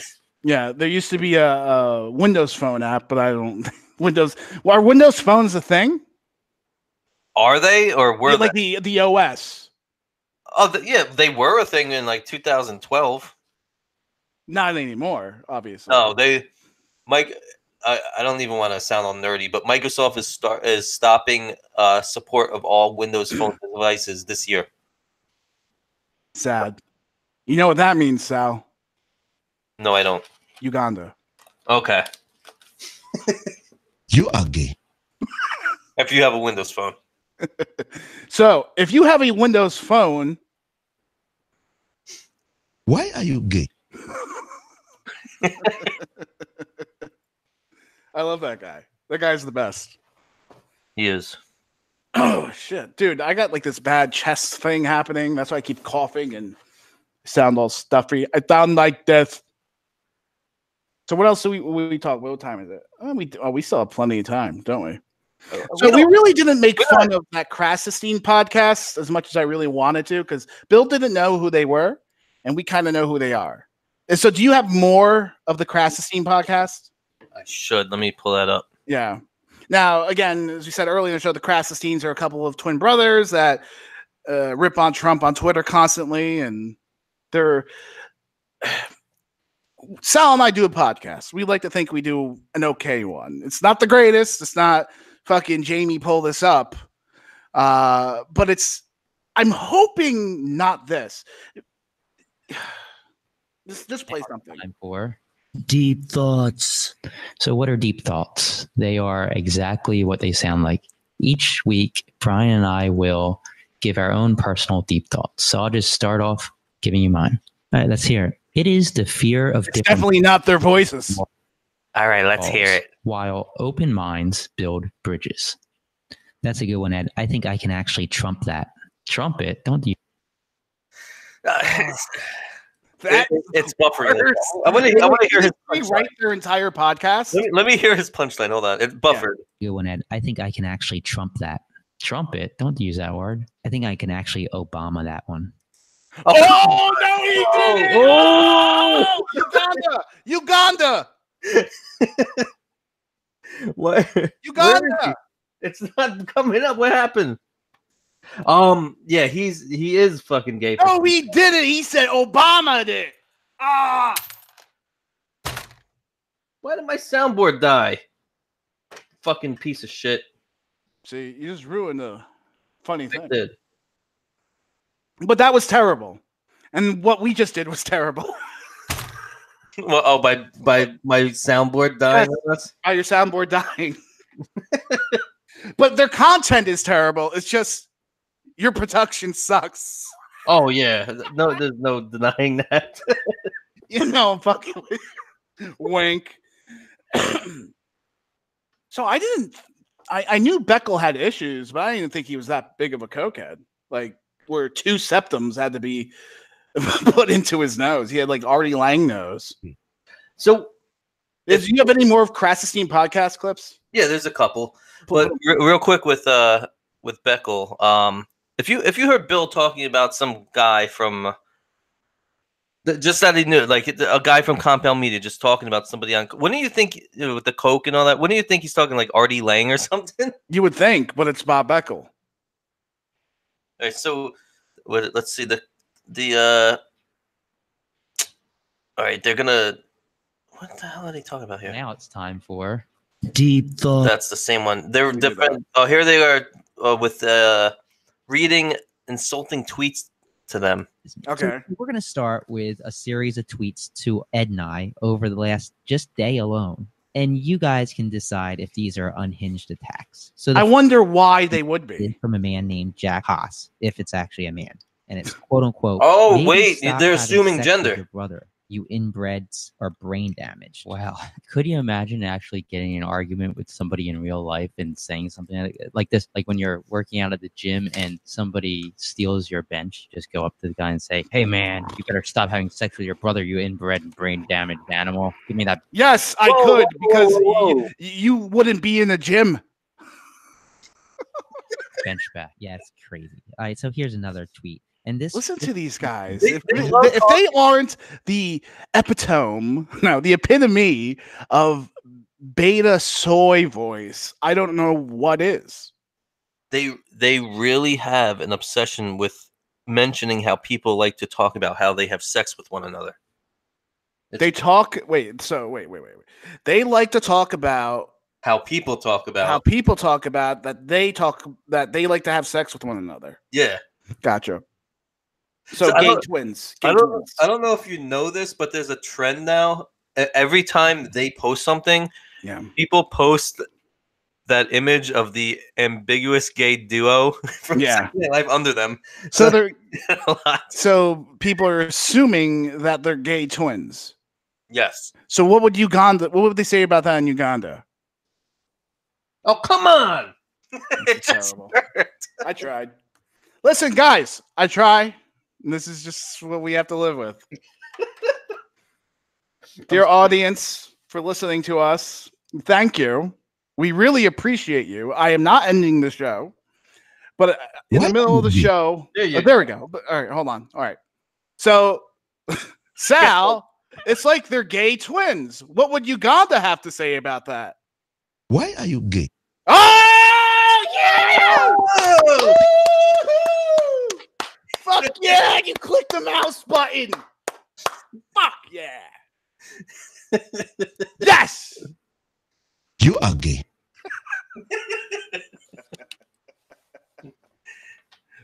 Our bombs are way funnier than their pre-written one-liners. Us making fun of ourselves is funnier than their one-liners. And we don't aside from the reads, like the intro, like sponsors and whatever, everything is off the top of our head for the most part, unless we're reading like this conversation is off the top of my head, a stream of consciousness. It seems to me like they have a piece of paper or an iPad and they're going, "Hey, Brian, what's going on? Obama should still be president because he's way better than Orange Man. Don't you agree? I agree. So Orange Man is bad, isn't he? I agree. Orange Man is bad." I just made that up. I didn't write it down, but they write it down. Apparently, everything with them is scripted. Yeah, that's how I think that's them showing how unassured they are of themselves. Yeah, even if you just listen to the last 10 seconds of their intro. 37-year-old twin brothers. We've actually known each other for about 38 years if you count all the cuddling time we had in our mom's womb. Like that's scripted.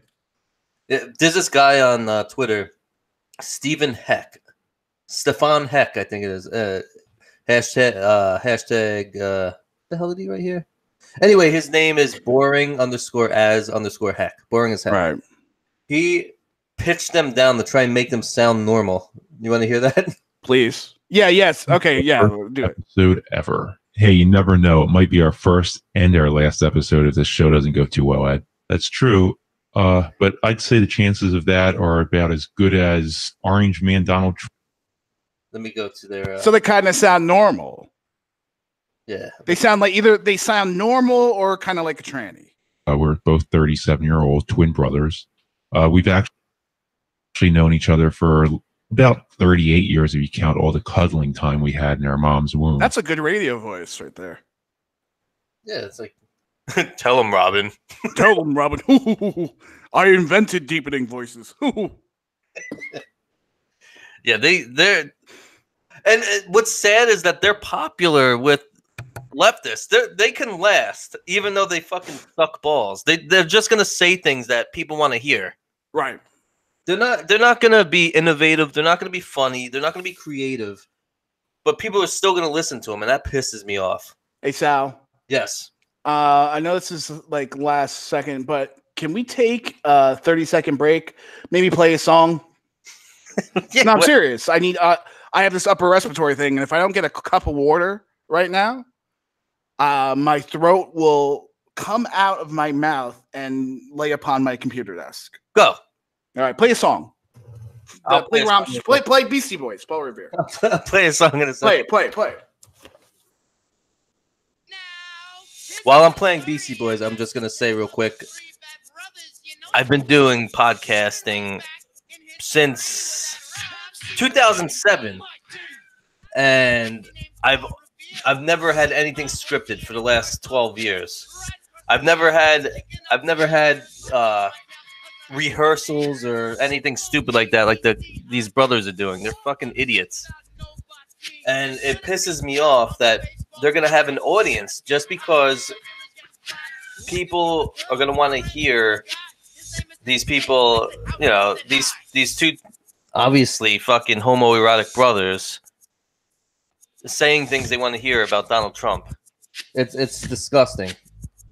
And eventually someone needs to get to the bottom of this shit on Twitter on why their two tweets are always the first two under Donald Trump's tweets. And then you got podcasters like Joe Rogan, who has the most popular podcast in the world. He has the CEO of Twitter, Jack Dorsey, on, and he doesn't ask him any hard-hitting questions. He threw softballs at him. And Jack Dorsey, I don't know why Alex Jones got suspended. These people suck, and it fucking stresses me out, man. And I'm playing the Beastie Boys. I'm sure we're gonna get a copyright hit for this one too. We probably got copyright hit 100 times. Thank you. No problem. I was fucking ranting about the Krassenstein brothers and about fucking just the bullshit going on Twitter with them. Maybe our regular listeners were thinking we were setting up for an interview. Nah.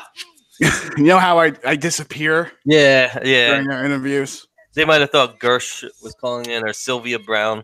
Surprisingly, Gersh Kunstman videos on our YouTube. If you go to our YouTube channel and go to Patriarchy Show, Gersh Kunstman, we have 2 Gersh Kunstman videos, and apparently they're doing really well, or he's in the news because people are watching them a lot.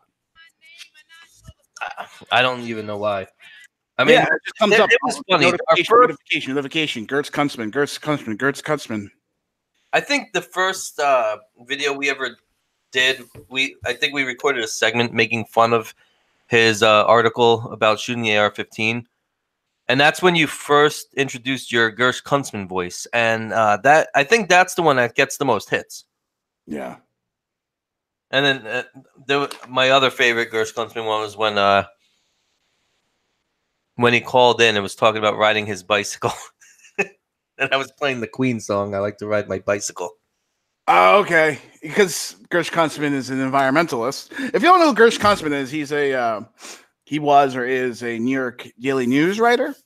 No, I don't think he's even with them anymore. Oh, he's not with them. Or he was at the time, and he wrote this article that went around right-wing circles complaining that shooting an AR-15 gave him PTSD. Do you remember this, folks? This happened a couple years ago. So I did this impression, which I don't think I could do right now, of what I think he sounds like. He's editor-in-chief at Streets Blog NYC.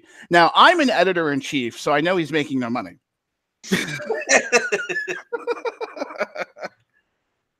Yeah, he's very much he used to have another picture of him on his bicycle. Now he just has a shadow of himself on his bicycle. That's very creative photography by the let me see. Let me see if I can do it. Hold on. I'm Gersh Kunstman. What? Who is this? Is this Sal? You fucking jerk off. I can't really do it that well. I like how you talk to me like that as Gersh, but he would never fucking use language ever. No. There's Gersh Kunstman, the writer, and there's the amalgamation I created, which is Gersh Kunstman meets Andrew Dice Clay. I would like him if he was like that. Even as Hickory Dickory Dock. Little boy blue. Hickory Dickory Dock. The Moyle cuts my son's cow. Oh! Yeah, that was another segment we did about the Moyles that perform circumcisions with their teeth. Yeah, and they give babies herpes. Yep. Yeah. It's true. I thought everyone was joking. I live near a very large Hasidic Jewish community, and that act, I don't even know what you would call that. That's the circumcisions performed there with teeth, and then there's a big. Wait! You live next to a facility where there's Moyles? No, not a facility. Foreskins? I live near one of the largest Jewish communities in the country. Yeah, I know that. Yeah, and then more so in Brooklyn, which is the largest.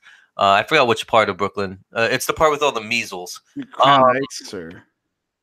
Yeah, they if you're ever watching news in New York City and you hear about a measles outbreak, it's always them.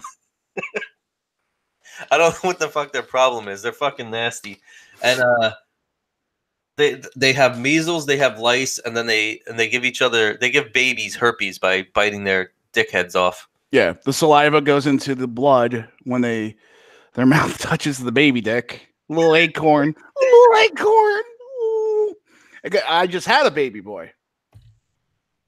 Did I announce that on the last show? I'm not sure. Yes, you did. Okay, I wasn't sure. Well, if you don't know, now you do. I am now 3 Ericssons in to my family. I don't know if any more should or will be added.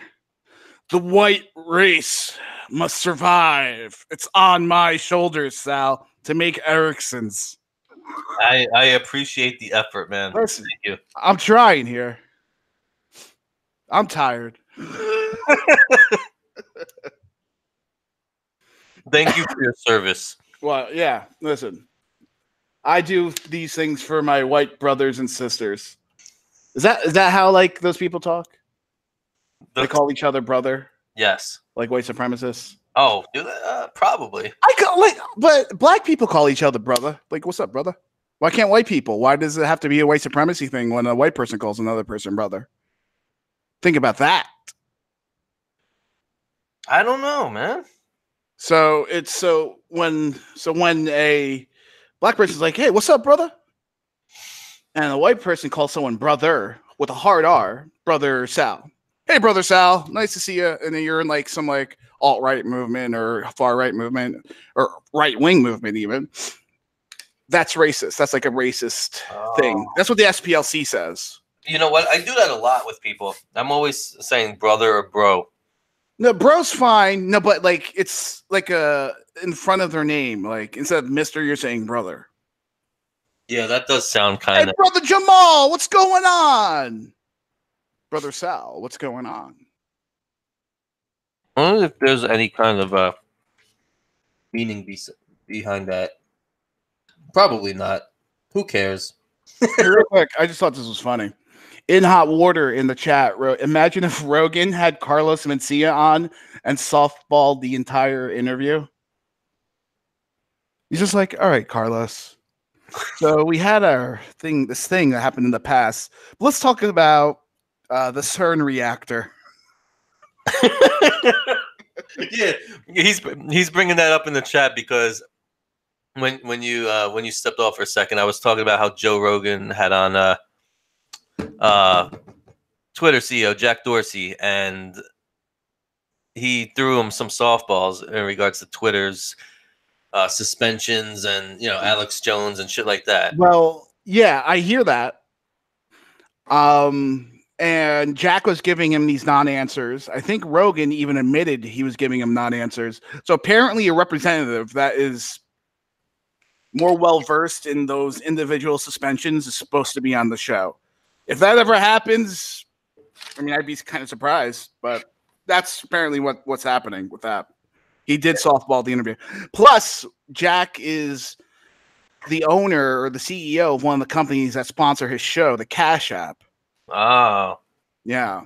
A lot of people are saying, well, because he sponsors your show, of course you're going to give him softball answers. I mean, if the CEO of VPN Unlimited was on our show and he was banning people from his VPN service because they were too whatever, would we softball it? No. We are real journalists. No, absolutely we would softball it. I need some money. God damn it. I don't know. I tried listening to Alex Jones a few weeks ago, and I don't know. He's been pissed off with Joe Rogan too. Yeah. Saying that Joe Rogan basically turned his back on him. Oh, really? And supposedly he's the reason why InfoWars is in such shit on the internet. And like Joe Rogan single-handedly destroyed InfoWars? Basically, he's a traitor and helped the takedown, I guess, to get him out of his way, which is bullshit because Joe Rogan's podcast compared to Alex Jones is they're both at the top, but Joe is at the top. Yeah, he's number one all the time every week. I mean, I like listening to Alex in small doses, and the last couple times he was just bitching about Joe. So these are separate times with the same topic. Yeah, he could probably kick my ass, but that was basically the gist of what I've heard on Jones. The internet is a sadder place without Alex Jones. I don't care who you are, right wing, left wing, centrist, moderate centrist. You know, you have to admit it's a sadder place without Alex Jones. And I still don't understand the reasons why he got kicked off. What were the official reasons Alex Jones got kicked off the internet? It was something he did off Twitter. But what was it? He got into the face of some CNN reporter and was like, "Oh, what are you gonna cry? Look at him! So have a million other people. He's gonna cry because of me." And he was like mocking him. The guy that attacked the president, I'm pretty sure I forgot his name. That CNN interview. I'm pretty sure he still has a Twitter account. They gave him a hero's welcome at CNN Studios. Yeah, dude. It's right, so now I'm annoyed. No, but no. Think about it. Why they claim it was because of the Sandy Hook, right? That's one of the reasons I heard going around. Sandy Hook, because he denied that it really happened when that's not what happened at all on his show. It was someone else brought it up as a conspiracy theory or whatever, that they were crisis actors and whatnot. That was 5 years ago. I'm enough of a listener to know he did not say that Sandy Hook never happened. And so what if he did believe that? How harmful is that to these fucking families that don't listen to him in the first place? Yeah, if you don't want to listen to it. I mean, your brother died in 9/11. If someone's making fun of 9/11 and you think they're going too far, which I know you don't because you laugh at all my 9/11 jokes, would you complain or turn it off? No, I mean, if you for some reason believed 9/11 never happened, that's basically what they're saying. Alex Jones said, they're like, "Oh, then where's my fucking brother?" Like what? Yeah. These little children's parents are, they're like, well, my kid's dead. You can't say that. You're a fucking idiot. That's as far as it can go. You're an idiot if you believe that. That's it. I'll laugh at you. I'll laugh at you if you say that 9/11 never happened. It's fucking. I fucking laughed at and talked to some of the protesters, the loose change people. Yeah, I remember that 9/11 memorial. I went and talked to them and was like trying to figure out what the fuck, they're talking. What do they think? Your brother went back to Italy? They threw them on these people on the plane that hopped on the plane. They just took them somewhere else. They're still being held captive somewhere. Thousands of people on an island in the Mediterranean. What happened to the 3,000 people? The nearly 3,000 people that were on the ground and in the buildings. Ruby Rockstar brings up a good point. The Alex Jones folk song. Have you heard that? Oh yeah. Can we play that? I just want to hear it. Let me pull it up, and we have to. Could you pull that up, Jamie? Jamie. Joe Rogan. Oh, his yeah. Yeah. Can you pull that up, Jamie? Pull that up. Let me pull that up. But while I'm pulling this up, Ruby has to be credited with. Ruby said she sent it to you. I'm not on. Oh, whatever. I have it right here. Absolute control. But I was gonna say she has to be credited for earlier for the Takashi 6ix9ine hashtag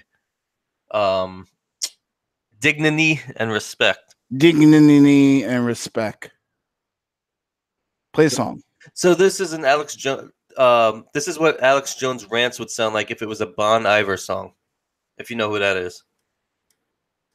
That's why we're just out here doing simple things, pointing out that we're meant to be in nature and be natural. And this is where we find the source that God made. You're transcendent. These are his actual lines coming up. And that's why they want to try to keep us out of it. I'm angry. This is old. Yeah. So funny. They're a bunch of Christian murderers, scum, and giant death factories keeping babies alive.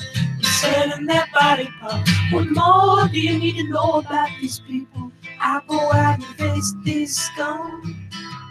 They literally crawl out from under rocks. They have green-looking skin, and they run around screaming, "We love Satan, we want to eat baby." I have them on video. Hillary's in the creepy, weird, sick stuff, man. Do you want to listen to this whole thing? There's like another. Yeah, I'm at long. Yeah, it's minute 45 left. In the same room with I don't care. weird woman whose mother wears a hood over her head. Everyone's heard it, but I don't care. A woman number one is ugly. Imagine how bad she smells, man. I told her and Obama just stink. Obama and Hillary both smell like sulfur.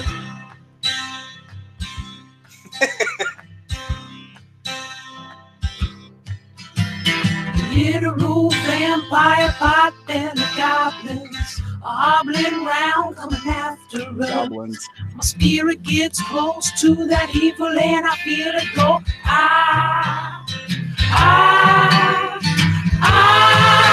We're such self-centered crap. We don't even notice and itself rising up against us.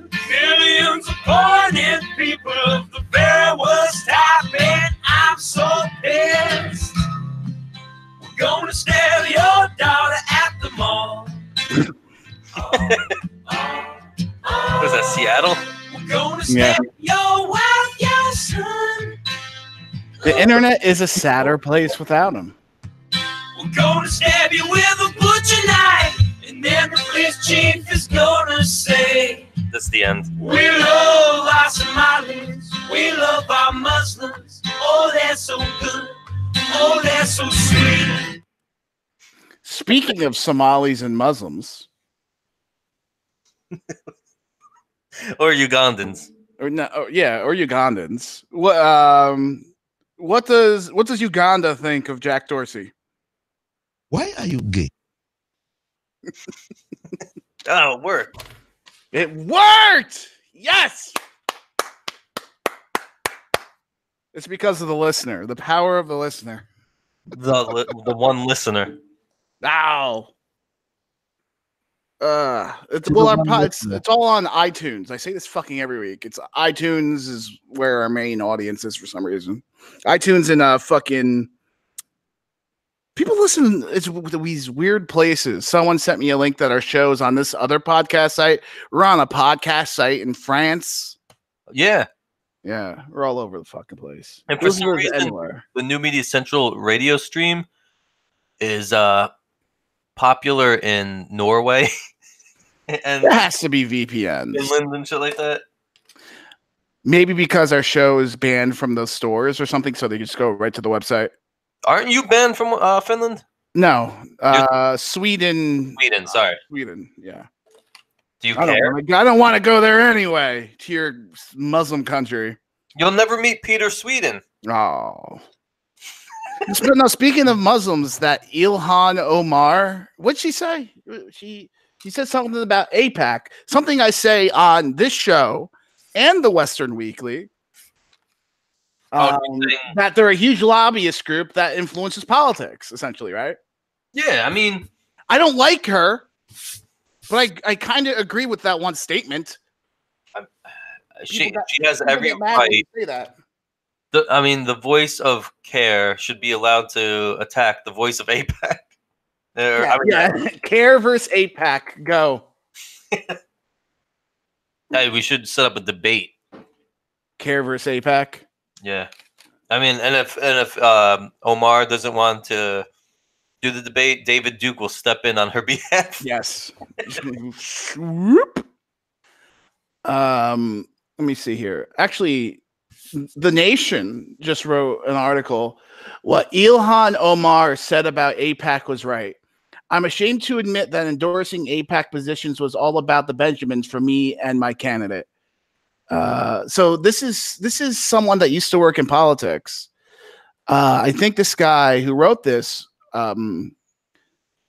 he ran a congressional campaign in a very deep red area in Idaho. The person that wrote this. So he apparently AIPAC came up. Why don't I just read the fucking article instead of summarizing it?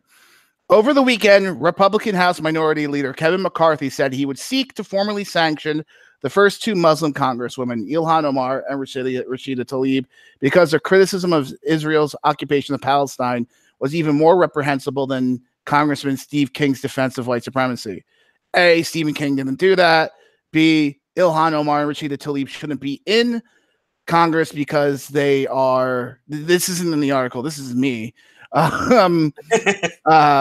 because they are pro-Sharia. They put Sharia before the U.S. Constitution, so they shouldn't be allowed to be Congress people.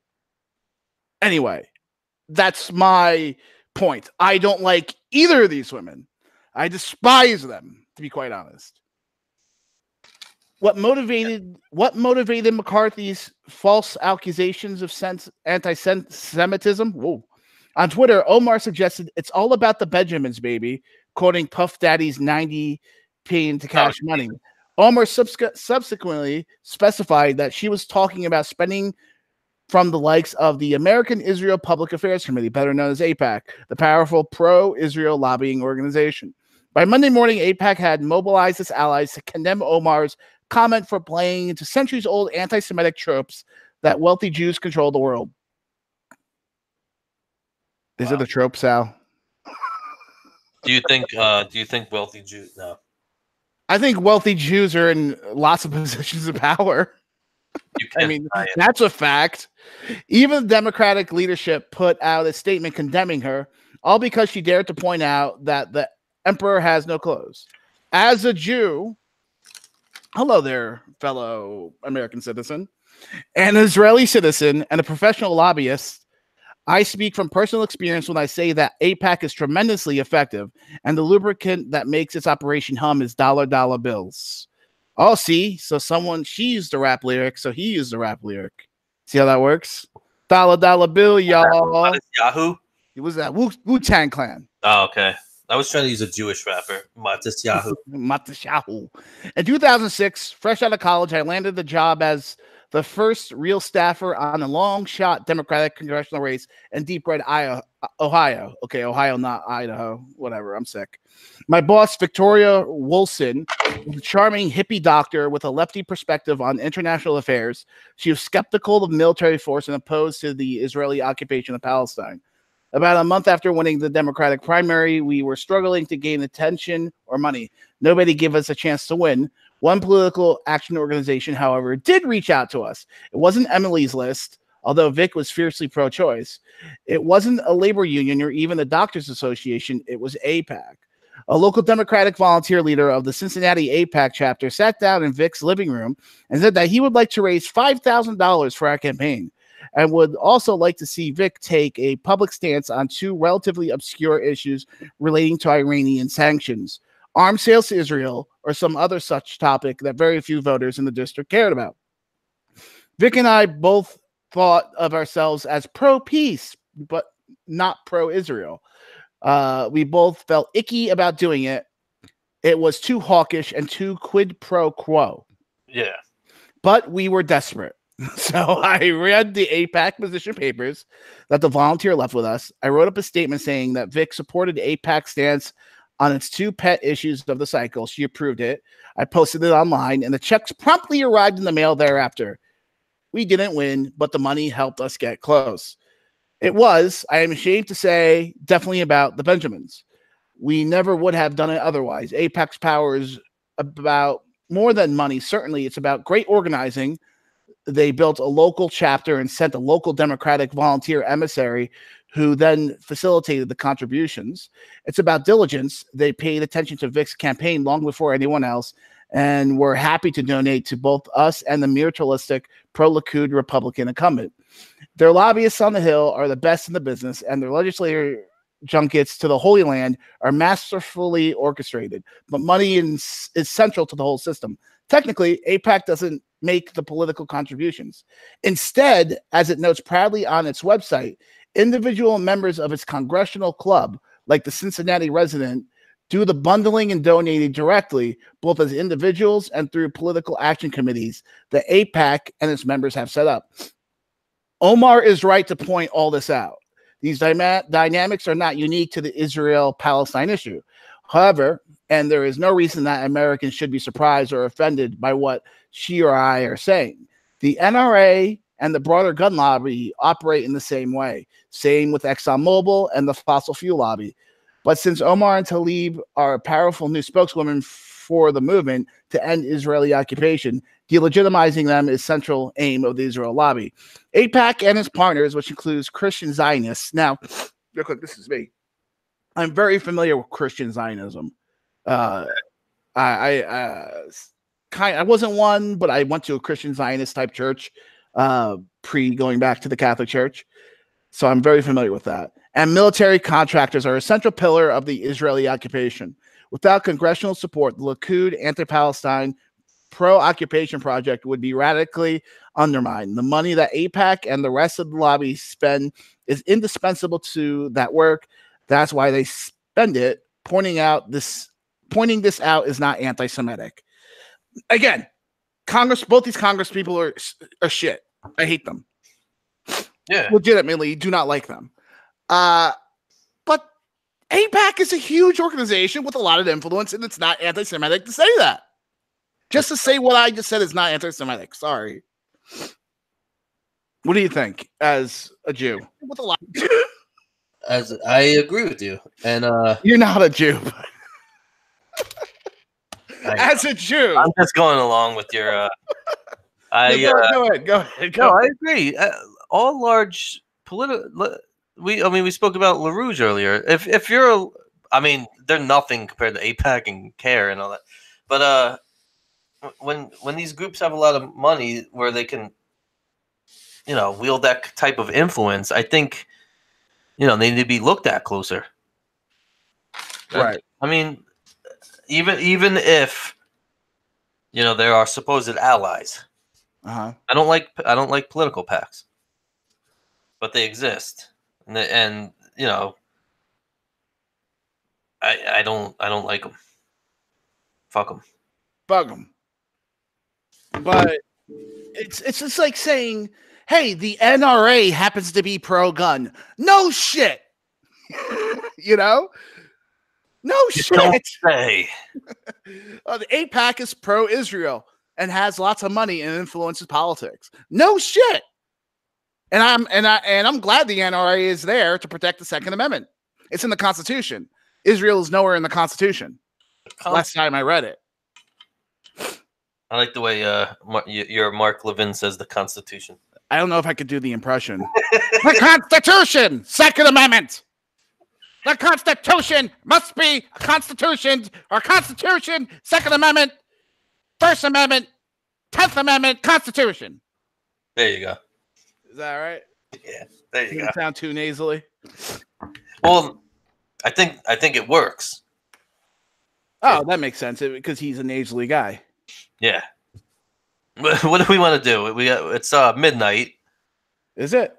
It is. I'm like dizzy right now. I have no idea what's happening. What we should go out while we're still Constitution.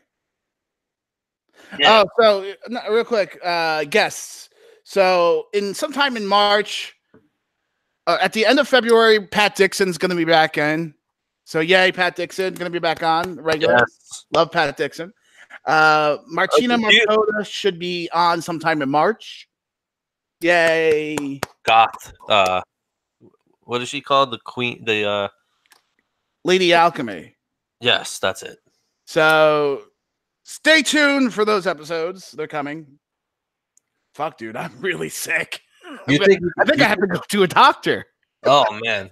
Let's end this thing. No, I want to talk. This is fun. Maybe I'll start seeing little pink goblins. It's midnight. Is it? Yeah. Oh. We made it, man. We did? We made it. Let me check the show preparation. I think we made it. I think you're right. You want to do the end talk? Yeah, we could do the end talk. I'll do the end talk. All right. So play the music, Sal. Not that music. That was a Sports Illustrated ad. Here we go.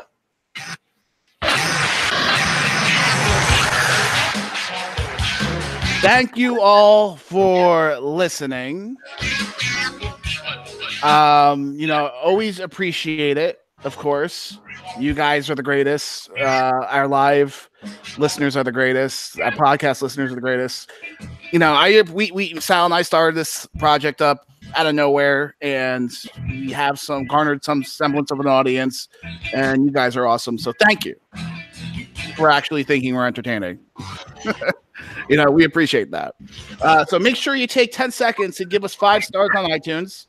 It helps us and helps spread our message and counter the liberal left-wing narrative that we're Russian spies. People are giving us 1 star on iTunes and saying we're Russian spies.